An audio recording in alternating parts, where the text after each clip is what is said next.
السلام علیکم ورحمۃ اللہ وبرکاتہ۔ مجھے امید تمام عاشقان مصطفیٰ خیر و عافیت سے ہوں گی۔ ابھی ایک صاحب کی کلپ میرے پاس آئی، جس کلپ میں انہوں نے الصلاۃ خیر من النوم کو لے کے اعتراض کیا تھا، اور وہ صاحب سنن ابو داؤد کی حدیث نمبر 500 کو بیان کرتے ہیں۔ چلو میں بھی اس حدیث کو بیان کر دیتا ہوں۔ حضرت ابو محذورہ سے روایت ہے، وہ بیان کرتے ہیں کہ میں نے عرض کی یا رسول اللہ مجھے اذان کا طریقہ بتا دیجیے۔ آپ نے سر پر ہاتھ پھیرا اور اذان کا طریقہ بتا دیا، اور آپ نے فرمایا کہ اذان فجر میں الصلاۃ خیر من النوم پڑھا کرو۔ لیکن آپ علیہ الصلاۃ والسلام نے یہ نہیں فرمایا کہ کلی طور پر آپ کو اس کو پڑھنا ہے، لگاتار آپ کو اذان میں پڑھنا ہی ہے اس کو۔ آئیے ابن خزیمہ اور موطا امام مالک کی حدیث بھی سن لیجیے اسی تعلق سے۔ ایک مؤذن حضرت عمر کو نماز فجر کے لیے جگانے آئے اور انہوں نے کہا الصلاۃ خیر من النوم، یعنی نماز نیند سے بہتر ہے۔ جب حضرت عمر نے ان الفاظوں کو سنا تو سننے کے بعد فرمایا یہ الفاظ تو بہت اچھے ہیں، ان کو آج ہی سے اذان میں شامل کر لیا جائے۔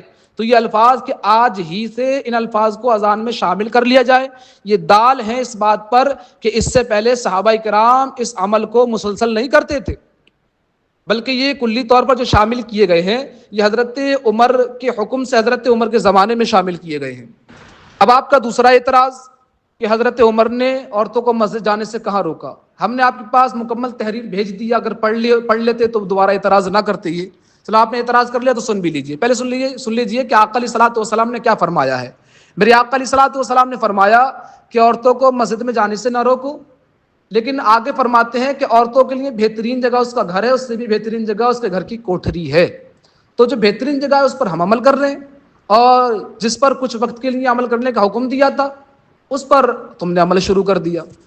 اب حضرت عمر کی ایک بیوی ہے حضرت عاتقہ، تمہیں ان کا نام بھی یاد نہ ہوگا، سن لیجیے۔ حضرت عاتقہ نام ہے حضرت عمر کی بیوی کا، جو نماز فجر نماز عشاء کے لیے جماعت سے نماز پڑھنے آیا کرتی تھی۔ لوگوں نے کہا کہ حضرت عمر پسند نہیں کرتے ہیں عورتوں کو مسجد میں آنا، تو یہ الفاظ کہ حضرت عمر پسند نہیں کرتے ہیں عورتوں کا مسجد میں آنا، تو یہ اس بات پر دال ہے کہ حضرت عمر عورتوں کا مسجد میں آنے کو پسند نہیں کرتے تھے۔ اور حضرت عاتقہ یہ پہلے حضرت ابو بکر کے بیٹے حضرت عبداللہ کے نکاح میں تھیں، ان کے بعد حضرت عمر کی نکاح میں آئیں، اور 3 شرطوں کے ساتھ حضرت عمر سے نکاح کیا تھا۔ حضرت عمر کی وصال کے بعد یہ حضرت زبیر ابن عوام کی نکاح میں آئیں، زبیر ابن عوام سے بھی 3 شرطوں کے ساتھ آپ نے نکاح فرمایا تھا۔ حضرت زبیر ابن عوام بھی جو ہے عورتوں کو مسجد میں جانے کے قائل نہیں تھے، نہ وہ پسند کرتے تھے۔ حضرت عاتقہ سے بھی منع کیا لیکن آپ نہیں رکتی تھیں، تو آپ نے جو ہے روکنے کے لیے ایک حکمت عملی اپنائی۔ عشاء کا وقت تھا، اندھیرا ہو رہا تھا، حضرت زبیر ایک جگہ کھڑے ہو جاتے ہیں، حضرت عاتقہ اسی راستے سے آتی ہیں، تو آپ بڑھ کر جو ہے ان کے سر پر ہاتھ مارتے ہیں۔ حضرت عاتقہ واپس جانے لگیں اور کہتی ہیں کہ اب یہ وہ دور نہیں رہا جو نبی علیہ الصلوۃ والسلام کا دور تھا، جو نبی علیہ الصلوۃ والسلام کا زمانہ تھا، جس میں خیر ہی خیر تھا، شر نہیں تھا۔ اب یہ دور فتنوں سے پر ہو گیا ہے، لہٰذا اب عورتوں کا جانا مسجد میں جائز نہیں ہے۔ یہ حضرت عاتقہ نے کہا تھا۔ اس کے بعد کبھی حضرت عاتقہ جو ہے مسجد میں نماز پڑھنے نہیں آئی۔ حضرت عمر کے بعد حضرت عثمان غنی کا دور آیا، ان کے بعد حضرت علی کا دور آیا، حضرت علی کے بعد حضرت امام حسن اور امام حسین کا دور آیا، ان کے بعد حضرت امیر معاویہ ہے۔ تو ان کے دور میں مجھے ایسا دکھا دیجئے کہ ایک عورت بھی مسجد میں نماز پڑھنے آتی ہو، یا صحابہ کرام نے جو ہے عورتوں کو مسجد میں آنے کا پھر حکم دیا ہو۔ یہ صحابہ کے دور سے ختم ہو گیا، تابعین کے دور سے ختم ہو گیا، تبع تابعین کے دور سے ختم ہو گیا۔ تو جب یہ دور سے حضرت عورتوں کا جو ہے جانا ختم کر دیا، اب اسی کو تم نے پھر سے شروع کر ڈالا۔ اور وہ صاحب بدعت کی تعریف کرتے ہیں کہ کل بدعت ضلالہ وکل ضلالہ فی النار، ہر بدعت گمراہی ہے، ہر گمراہی جہنم میں لے جانے والی ہے۔ آئیے پہلے میں آپ کو بدعت کی تعریف بتا دوں، اس کے بعد میں اس حدیث کی وضاحت کرتا ہوں۔ بدعت کی تعریف وہ نہیں جو تم لوگ کرتے ہو کہ دین میں نیا کام کر لینا، دن تاریخ متعین کر کے کام کر لینے کا نام بدعت ہے۔ نہ، یہ تعریف کسی بھی کتاب کے اندر لکھی ہوئی نہیں ہے۔ بدعت کی ایک ہی تعریف ہے، وہ کام جو سنت سے ٹکرا جائے۔ اس کو علامہ حجر عسقلانی علیہ رحمہ نے فتح الباری شرح بخاری کے اندر لکھا ہے، اور دیگر محدثین نے اسی تعریف کو اپنی کتب کے اندر لکھا ہے۔ بدعت وہی ہے جس کا ثبوت شریعت سے نہیں ملتا، نہ اشارت النص سے ملتا ہے، نہ دلالت النص سے ملتا ہے۔ جیسے کہ حضور صلی اللہ علیہ وسلم نے کسی کام کو کلی طور پر منع کر دیا، اب اگر کوئی اسی کام کو کر رہا ہے تو یہ بدعت ناجائز و حرام ہے۔ جیسے کہ حضور صلی اللہ علیہ وسلم نے فرمایا کہ تم کو میں نے قبر پر جانے سے منع کیا تھا، لیکن اب میں اجازت دیتا ہوں. اگر حضور کی یہ الفاظ نہیں ہوتے تو قبر پر جانا جائز نہیں ہوتا, لیکن حضور نے فرما دیا کہ پہلے میں نے منع کیا تھا, اب جانے کی اجازت دیتا ہوں. تو اب اگر کوئی جو ہے قبر پر جاتا ہے تو یہ بدعت نہیں ہوگا, ناجائز گناہ نہیں ہوگا. اس پر ایک مثال اور آپ کو پیش کر دوں کہ آپ کے والد کبھی جہاز میں نہ بیٹھے ہوں اور آپ جہاز میں بیٹھ جائیں, تو یہ آپ کے والد صاحب کی مخالفت نہیں ہوگی. ہاں, اگر آپ کے والد صاحب یہ وصیت کر جائیں کہ جہاز میں نہیں بیٹھنا ہے, اس کے باوجود آپ جہاز میں بیٹھ رہے ہیں, تو یہ اب آپ کے والد صاحب کی مخالفت ہوگی. اسی طریقے سے اللہ کے رسول علیہ الصلوۃ والسلام نے ارشاد فرمایا, جس نے دین میں کوئی نیا کام رائج کیا اور اس پر لوگوں کو فائدہ بھی ہوا ہے, لوگوں نے اس پر عمل کیا تو لوگوں کو فائدہ حاصل ہوا ہے, تو رائج کرنے والے کو اور اس پر عمل کرنے والے کو دونوں کو اس پر ثواب ملے گا, اور بدعت نہیں ہوگا, اب چاہے وہ دن تاریخ متعین کر کے کیوں نہ کر لے. اس کی مثال میں تم کو پچھلی آئیڈیو میں دے چکا ہوں. ایک مثال اور میں آپ کو جو ہے دے دیتا ہوں کہ حضور نے 3 دن تراویح جماعت سے پڑھائی صحابہ کرام کو.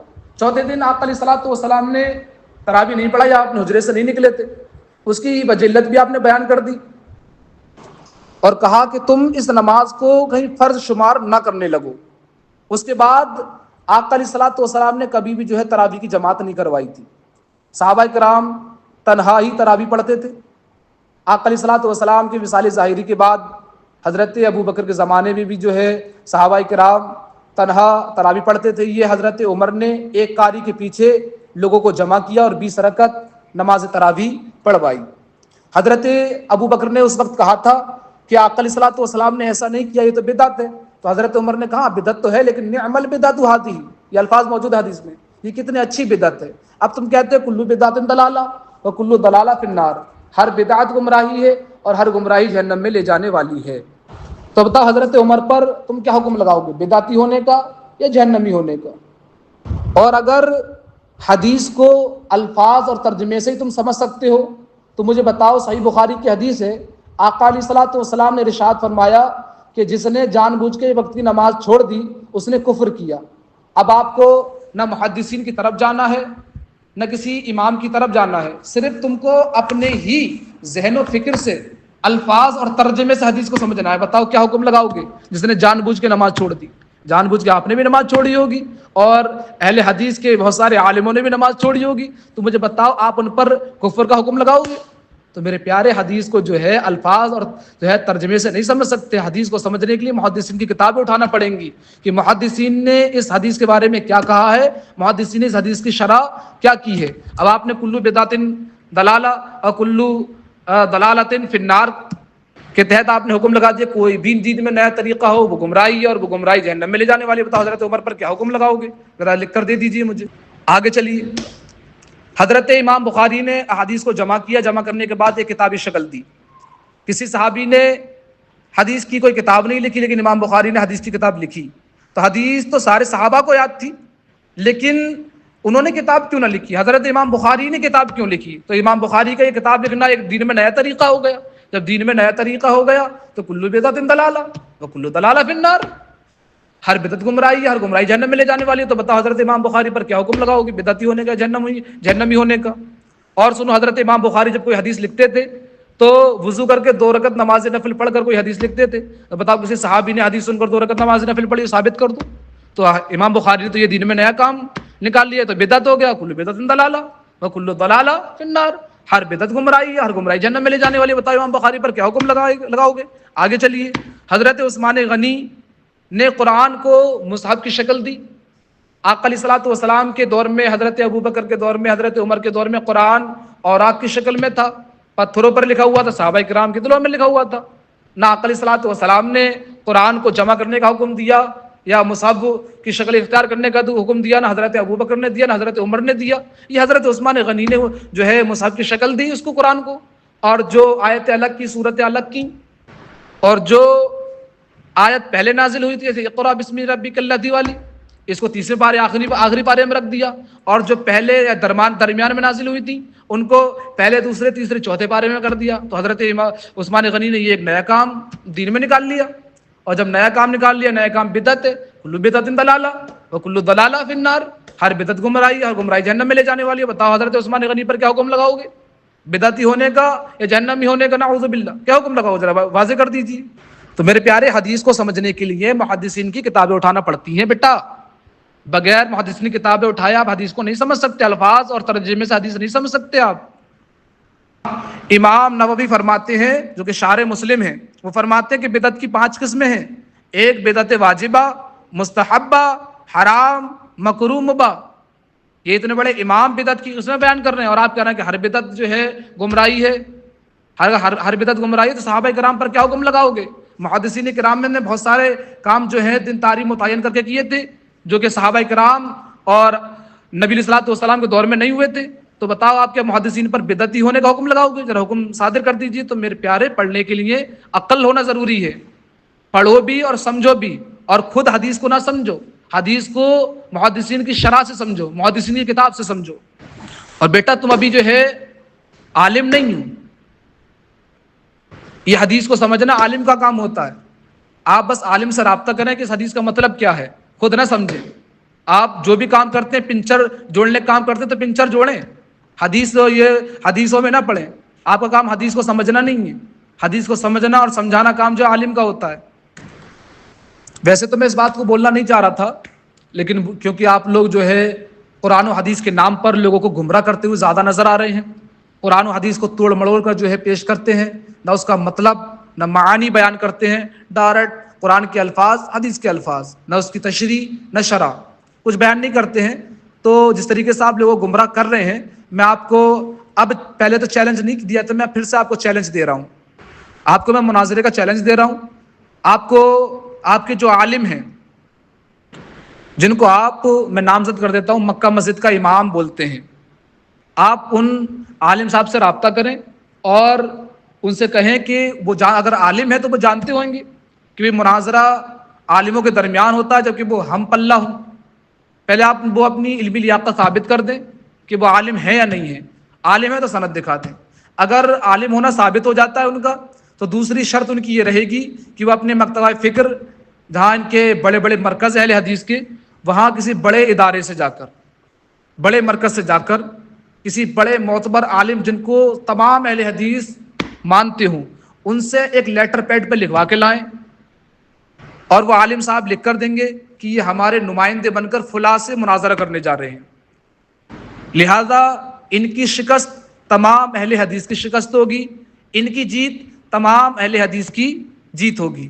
لیٹر پیڈ پہ اس بات کو بھی لکھوا کر لائیں گے وہ کہ ہم لوگ دن تاریخ متعین کر کے کسی کام کو بدعت کہتے ہیں، تو لہٰذا اس چیز کو لکھ کر کہ بھئی سال میں دن تاریخ متعین کر کے کسی کام کو بدعت کہنا یہ کیسا ہے؟ کہ تمہارے نزدیک سال میں دن تاریخ متعین کر کے کسی کام کو کرنا بدعت ہے؟ تو وہ اس چیز کو لکھ کر دیں گے۔ اس کے بعد اس بات کو بھی وہ لکھ کر دیں گے کہ اگر ایسی عبارتیں دن تاریخ متعین کر کے کرنے والی اگر آپ کے اماموں کی کتابوں میں مل جاتی ہیں، جیسے کہ آپ کے امام ناصر الدین البانی ہیں، ابن تیمیہ ہیں، صدیق حسن بھوپالی ہیں، عبد الرحمن ہیں، عبداللہ روپڑی، ان کے علاوہ بھی جو بھی آپ کے بڑے بڑے امام ہیں، اگر ان کی کتابوں میں یہ بات مل جاتی ہے دن تاریخ متعین کر کے کسی کام کو کرنے والی، تو آپ کلو بدعت دلالہ و کلو دلالہ فی النار کے تحت ان پر بدعتی اور جہنمی ہونے کا حکم لگائیں گے۔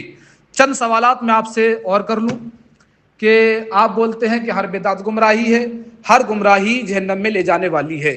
وہ سوال میں نے آپ سے پچھلی آئیڈیو میں بھی کیے تھے، ان کا جواب ابھی تک آپ کا نہیں آیا ہے، ان کا جواب آپ دے دیجئے۔ ایک سوال میں آپ سے اور کرتا ہوں کہ تہجد کے لیے اذان دینا، جیسے کہ مسجد حرام، مسجد نبوی میں جو ہے تہجد کے لیے اذان دی جاتی ہے، تو یہ نبی صلی اللہ علیہ وسلم کے دور میں بھی نہیں ہے، نہ نبی صلی اللہ علیہ وسلم نے تہجد کے لیے اذان دینے کا حکم فرمایا تھا، نہ صحابہ کے دور میں ایسا ہوا، نہ تابعین کے دور میں ایسا ہوا، نہ تبع تابعین کے دور میں ایسا ہوا۔ اب یہ تم نے نیا کام نکالا ہے، اور کلو بدعت دلالہ و کلو دلالہ فی النار، ہر بدعت گمراہی ہے، ہر گمراہی جہنم میں لے جانے والی ہے۔ تو بتاؤ آل سعود پر آپ کیا حکم لگائیں گے، بدعتی ہونے کا یا جہنمی ہونے کا؟ ذرا واضح کر دیجئے۔